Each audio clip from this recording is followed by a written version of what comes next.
Lebih lengkap soal penindakan penyebar hoax corona di media sosial kami tanyakan langsung pada Menkominfo Joni G. Plate yang terhubung bersama kami melalui sambungan Skype. Selamat sore Pak Menteri.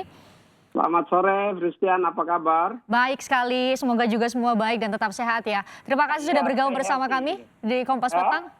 Pak Plate, berarti 554 itu multi platform. Ada berbagai media sosial kita tahu. Anda bisa jabarkan? Jadi begini, per hari ini bahkan sudah bertambah. Per tanggal hari ini, isu hoax yang beredar di masyarakat itu sebanyak 560 isu hoax. Dan persebarannya sebanyak 1.222 di 4 platform digital besar. Yaitu di Facebook sebanyak 854, di Instagram sebanyak 10, di Twitter sebanyak 350, dan di YouTube 8, dari 1.220.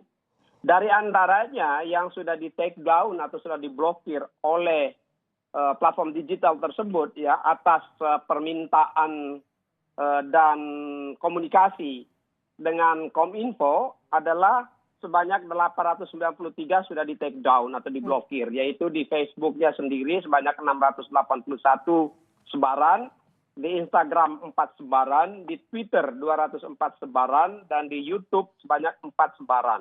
Dan masih tersisa 329 sebaran, yaitu di Facebook 173 sebaran, di Instagram 6, di Twitter 146, dan di YouTube 4. Totalnya 329. Kami tentu minta ya kepada platform digital secara sungguh-sungguh. Karena pilihannya adalah membiarkan isu-isu hoax ada di platform digital itu sama aja dengan membingungkan masyarakat dan tidak mendorong dan mengambil bagian secara positif dan sinergi dalam rangka memutus mata rantai COVID-19 baik di Indonesia maupun secara global.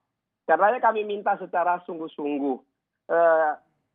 Permintaan ini sudah di tingkat yang agak serius. Kenapa? Sudah ulang-ulang kami minta. Menurut aturan-aturan sebetulnya ada kewenangan kami untuk melakukan tindakan yang lebih keras. Ini secara terus terang saja. Tetapi kalau kami mengambil tindakan yang lebih keras tentu banyak perhitungan kami. Salah satu yang lebih keras adalah memblokir platform. Kalau memblokir platform itu kan berarti membuat masalah baru ya. Baik itu Facebook, Instagram, Twitter, atau YouTube. Baik terhadap bisnisnya sendiri maupun terhadap masyarakat penggunanya. Namun demikian, ya permintaan kami untuk memblokir itu sama saja juga dengan membuat bisnis ini menjadi lebih bersih, lebih jernih, ya, dan lebih bermanfaat. Kalau platform digital terlalu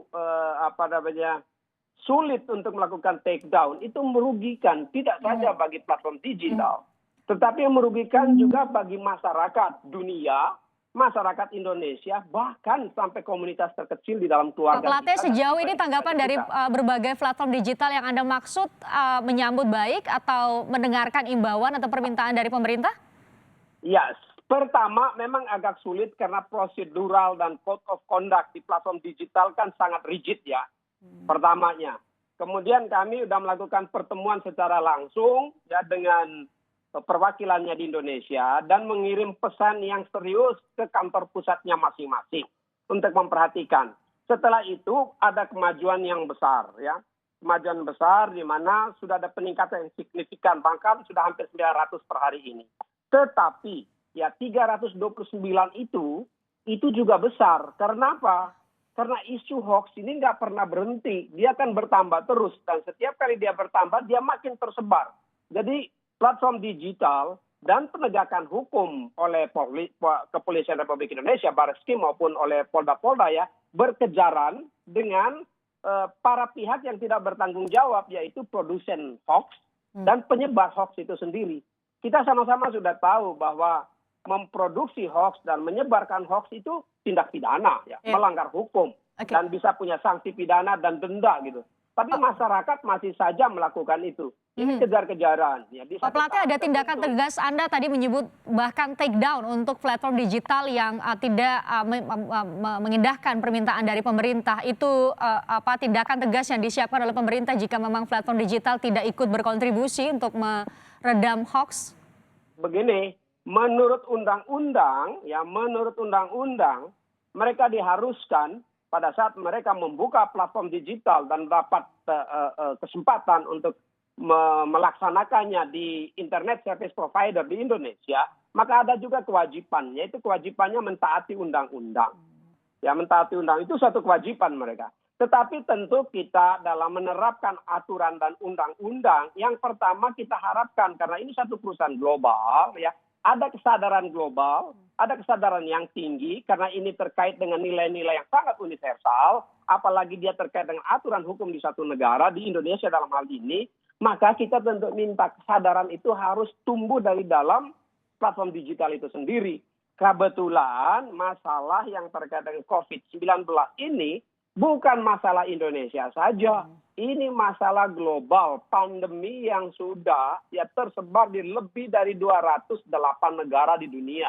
Ya, bahkan Amerika Serikat sendiri yang merupakan salah satu yang tertular paling besar di Indonesia dan fatal atau kematian yang paling tinggi di Indonesia, di dunia, persebaran yang paling tinggi di dunia, hampir 800.000 dari 2 juta ya.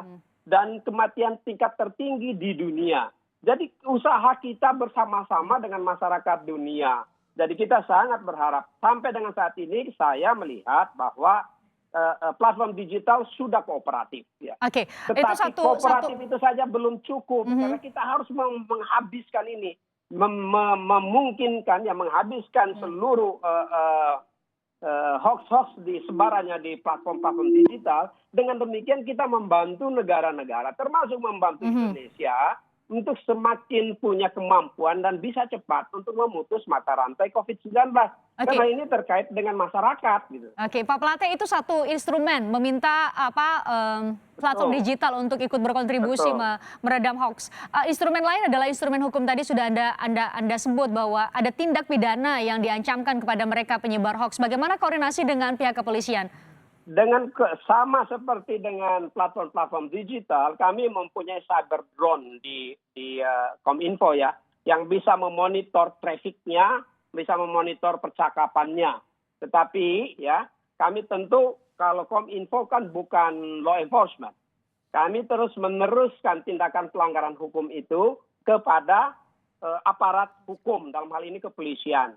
Disertai dengan data-data. Kami biasanya secara normal dokumen dikirim, tapi khusus terkait COVID, kami sudah menyurati secara resmi didukung dengan data-data dan mengupdate data-data ya secara rutin kepada Kepolisian Republik Indonesia. Kami tentu yang melihat gerakan cepat dari kepolisian itu perlu diberikan apresiasi. Polisi telah menetapkan tersangka sebanyak 90 orang ya di kantor pusat Polri atau di Ditipid Cyber Polri ya, maupun di 25 Polda di seluruh Indonesia. Ini sebanyak 90 tersangka. 14-nya sudah ditahan dan 76 masih di dalam proses ya.